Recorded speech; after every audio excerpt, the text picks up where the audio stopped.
네,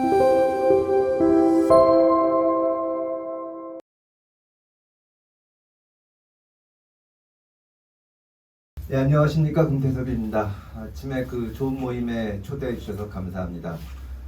오늘 한국 정치의 구조적 문제점과 신당의 역할이라는 제목으로 간단히 말씀을 드리고 또 궁금하신 점들 많으실 텐데 질문 듣고 답변 드리고 그렇게 하겠습니다.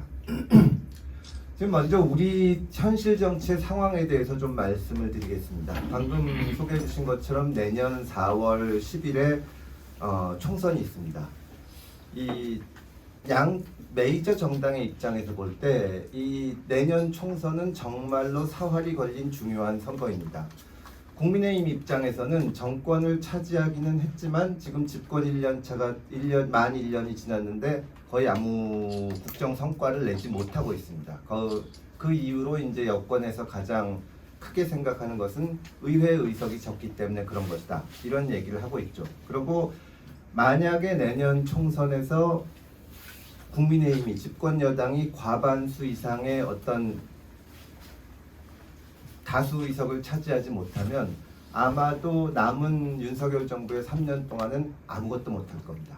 그러니까 여당 입장에서는 대단히 중요한 선거고, 반면에 야당의 경우를 생각해 보면 2017년 탄핵 이후로 집권을 해가지고 당시에 20년 집권론, 50년 집권론이 나왔는데 불과 5년 만에 자기네 정부에서 검찰총장으로 발탁했던 사람한테 정권을 뺏기는 치욕을 겪었습니다.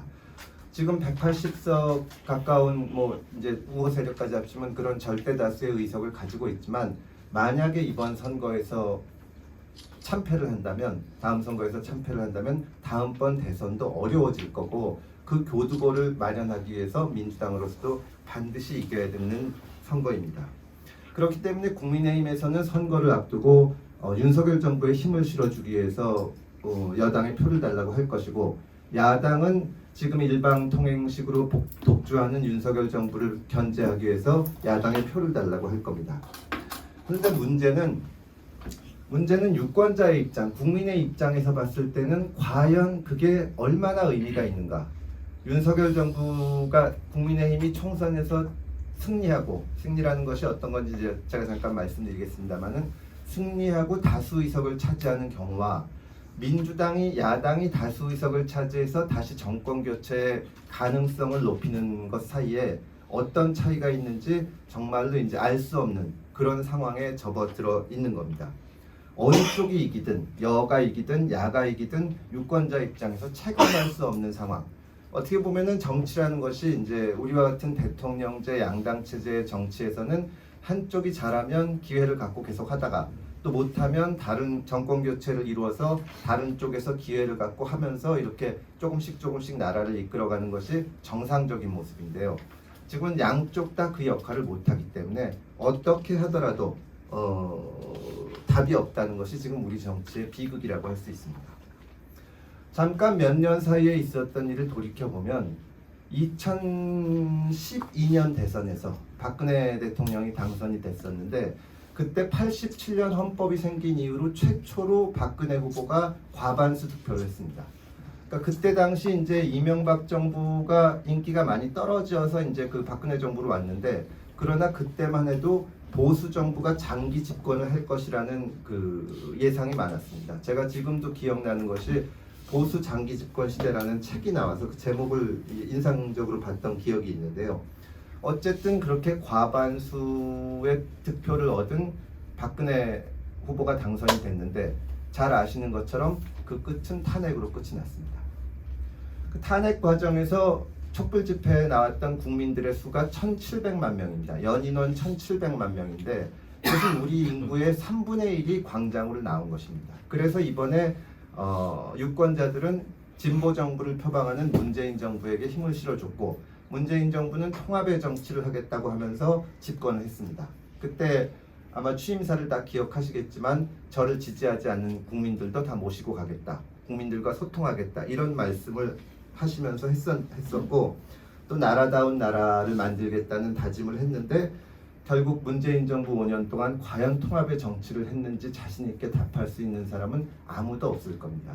대표적으로 이제 편가르기가 극심한 정도에 다다랐고 또 자기들이 한 거는 뭘 해도 옳다고 하고 상대편에 대해서는 무조건 폄하하는 내로남불이 아주 유행어가 될 정도로 그런 시기를 보냈습니다.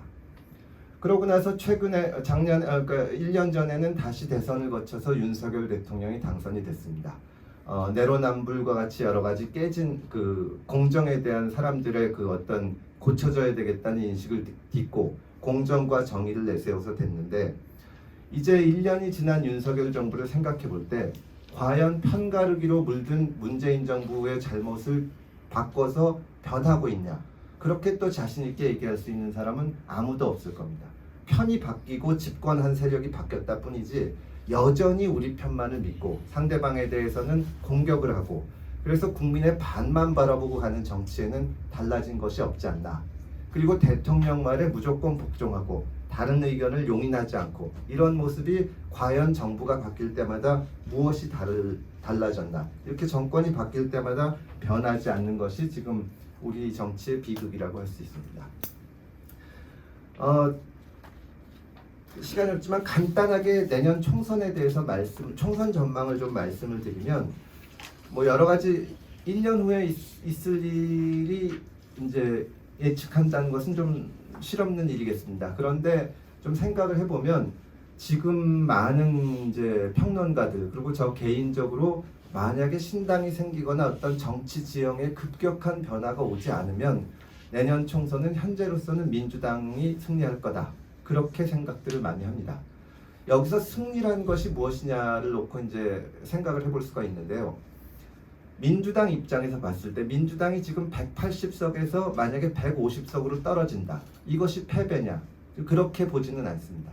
야당 입장에서는 좀 이따 말씀을 드리겠습니다만은 야당은 우리 헌법 질서하에서 권한이 이제 대통령과 여당에 집중되어 있는 상황에서는 여당이 실적 못 내게 하는 것이 가장 중요한 정치공학적인 어떤 할 일이라고 할 수 있습니다. 그런 면에서는 민주당 입장에서는 145석, 140석 내지 150석만 차지하면 향후 3년 동안 윤석열 정부가 아무것도 못하게 할 수 있습니다. 말하자면 민주당의 목표는 지금보다 의석이 낮아져도 되는 건데 지금 현재 서울, 경기, 인천의 의석수가 그러니까 수도권 국회의원 의석수가 121석입니다. 그 중에 민주당이 103개인가 104개인가 같은 100석이 넘는 의석을 차지하고 있습니다. 국민의힘이 10몇 석을 차지하고 있는데 대부분이 그 서초, 강남, 또 송파 그리고 접경 지역에서 항상 보수 정당이 이기는 것을 제외하면 수도권에서 보수 정당이 차지하고 있는 현역 의원 의석이 거의 없는 상황입니다. 그럼 승부가 수도권에서 난다고 봤을 때 과연 여당이 이길 수 있는 것인가? 그리고 이제 선거가 다가오면 각 당의 이제 문제점들을 개선하고 좀 중도층에도 소구력이 갖는 목소리를 내고 정책을 내는 일을 해야 되는데 민주당에는 수도권에 현역 의원이 많기 때문에 당 지도부에 대해서 그나마 목소리를 낼 수가 있습니다. 그러나 국민의힘은 수도권에 현역 의원들이 없기 때문에 이 원외에 있는 사람들은 아무래도 약합니다. 현역 의원은 대체로 공천에서 탈락하는 것 자체가 이변으로 비치지만 원외에 있는 사람들은 어떻게든지 잘 보이고 눈도장을 찍어서 공천을 받는 것이 우선이기 때문에 만약에 정부 여당이 유권자들의 마음을 사지 못하는 행태를 보이더라도 이 국민의힘 소속 이 원외 지구당 위원장들이 원외 지역 위원장들이 별로 할 수 있는 게 없기 때문에 현재로서는 민주당이 유리하다는 것이 대체적인 평가입니다. 그런데 말씀드린 것처럼 만약에 지금 예상한 대로 다른 정치 지형의 변화가 없이 민주당이 승리했을 경우에는 민주당은 정말로 아무것도 안 하면서 3년을 보낼 겁니다. 지금 대통령께서 거부권을 많이 행사한다고 민주당에서 비판을 많이 하는데 간호법, 양곡법, 방송법 이런 것을 계속 추진하고 또 통과시키고 하면서 거부권을 유도하고 있습니다. 그런데 사실 양곡법을 생각해보면 양곡법이라는 법 자체는 문재인 정부 당시에 지금처럼 바꾼 것이고 방송법 같은 것도 얼마든지 민주당이 여당이고 집권했을 시절에 할 수 있었는데 지금 그때 안 하다가 지금 하고 대통령 거부권 행사하게 하고 있는 겁니다. 우리나라 헌법은 흔히 이제 제왕적 대통령제라고 하지만 대통령에게 절대적으로 막강한 권한을 주고 있습니다. 집권 세력이 권한이 있는 만큼 거기에 따른 책임도 집권 세력한테 다 돌아갑니다. 그러니까 만약에 세계 경제가 좋아져서 우리가 잘 살게 되면 별로 한 일이 없어도 집권 여당에 대한 지지도가 올라가고 집권 여당의 성과가 되는데, 만약에 우리가 예측하기 어려운 어떤 참사나 문제가 생기면 또 그것이 여당의 책임이 되는 그런 구조이기 때문에 야당 입장에서는 진짜 나라를 생각하는 게 아니라 정치 공학적으로만 생각하면 아무것도 안 하는 것이 제일 좋습니다. 그러고 나서 시간은 항상 야당 편이고 5년이 지난 다음에 윤석열 정부는 한 일이 없다. 문재인 정부 싫다고 정권을 바꿔봤는데 한 게 없지 않냐. 이것이 야당이 항상 내밀 수 있는 구호라서 그렇게 갈 것이 예상이 됩니다. 저는 이게 정치적인 연옥이라고 생각을 하는데요. 반면에 또 어떤 극적인 변화가 일어나서 국민의힘이 압승을 할 수도 있습니다. 그런데 국민의힘을 생각해 보면 저도 이제 전 민주당에서 전략위원장을 지냈고 지난 대선에서 윤석열 후보 캠프에서 전략기획실장을 보내서 지냈기 때문에 양쪽의 전략을 다 좀 볼 기회가 있었는데요. 지금 집권 여당의 입장에서 생각할 수 있는 전략은 이제 논리적으로 두 개가 있습니다. 하나는 뭐냐면 지금 민주당처럼 180석을 차지하는 겁니다. 어떤 방법을 쓰든 어떤 거를 내세우든 간에 180석을 이상을 차지하게 되면 그 다음엔 남은 3년 4년간 야당에 대해서 전혀 신경 쓸 필요가 없습니다. 패스트 트랙도 얼마든지 할 수 있고 하고 싶은 거를 다 할 수 있기 때문에 정치공학적으로 봤을 때 협치라는 것이 필요하지 않습니다. 그러나 그렇지 않고 과반수를 살짝 넘긴 151석 이렇게 차지하면 현재 국회 선진화법에 따르면은 그 다수 의석을 가져도 할 수 있는 게 별로 없습니다. 야당이 시간을 끌 수 있고. 그러면 여당의 입장에서는 방향을 정해야 됩니다. 우리가 180석을 얻어서 일방통행식으로 가겠다. 지금 야당은 도저히 협치 대상이 안 된다. 라고 본다면 그러면 180석을 얻을 수 있는 어떤 전략이 있어야 됩니다. 아주 우수한 인적 자원이 있어서 국민들 앞에 이 사람들을 찍어달라고 내세울 수가 있든 아니면 우리나라 앞에 닥친 어려운 과제들을 해결할 수 있는 방법을 내밀든, 근데 그런 거를 고민하는 곳이 별로 보이지 않습니다. 얼마 전에 국민의힘에 있는 젊은 정치인과 얘기를 할 기회가 있었는데 내년 선거 어떻게 될 것 같냐 그랬더니 국민의힘이 질 것 같다고 얘기를 하더라고요. 그러면서 덧붙이는 말이 하지만 1년 남았으니까 알 수 없는 일이죠. 장제원 자르고 권성동 자르고 이런 과격한 조치를 취하다 보면은 이길 수 있을지 어떻게 압니까? 이렇게 얘기를 하는데, 선거에서 정말 압도적인 승리를 거두려면 물론 지금 이 어떤 현재 영향력이 센 사람들을 바꾸고 어떤 쇄신의 모습을 보이는 것도 중요하지만 그것이 어떤 마이너스적인 거라면 플러스적인 것이 필요합니다. 그 자리를 채울 수 있는 새로운 인력, 새로운 과제, 그것이 있어야만 되는데 그거를 지금 1년도 안 남은 상태에서 고민하는 것이 안 보입니다. 논리적으로 국민의힘이 선택할 수 있는 또 하나의 방식은 선거에서 180석이 되는 것은 현실적으로 불가능하다고 판단을 하면 그 다음에는 야당과 거래를 해야 됩니다. 많이 협치 그런 말을 하지만 실제로 현실 정치에서 보면 아까 말씀드린 대로 모든 책임과 권한이 집권 여당에게 가기 때문에 야당과 어떤 동일한 사안을 놓고 타협하는 것은 현실에서 잘 안 일어납니다. 예를 들어서 민주당 정부 당시에 공수처법을 굉장히 열심히 추진을 했었는데요. 민주당이 공수처법을 한다 그랬을 때 그거를 야당에다가 당신들이 원하는 대로 이 내용을 많이 바꾸겠다. 혹은 당신들의 의견을 반영시키겠다. 한다고 통과가 되지가 않습니다. 왜냐하면 야당 입장에서 보면 아까 말씀드린 것처럼 공수처법이 통과되면 그거는 문재인 정부의 업적이 됩니다. 내용이 어떻든 간에. 그리고 그거를 중점적으로 추진했던 조국 전 장관이나 민정수석 이런 분은 아주 커다란 성과를 가지고 대선 주자로 발돋움할 수 있기 때문에 야당 입장에서는 절대 정부 여당에서 추진하는 그런 거에 협조를 하지 않습니다. 그럼 어떻게 할 수 있냐? 야당도 하고 싶은 게 있습니다. 그러면 그거를 바꾸는 겁니다. 우리가 공수처법을 할 테니까 당신들이 원하는 것을 해라.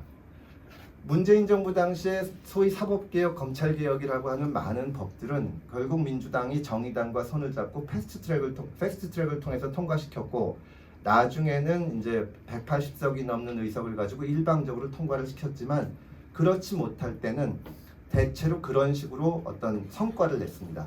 예를 들어서 노무현 정부 때는, 참여정부 당시에는 그 당시 사법개혁 법안과 검찰개혁 법안이 많이 통과가 됐었는데요. 그게 야당과 타협을 한 것이 아니라 거래를 해서 통과가 된 겁니다. 그때 한나라당에서는 사학법 이런 거를 굉장히 하고 싶어 했는데, 그거를 들어주면서 참여정부에서 하고 싶었던 그걸 한 겁니다.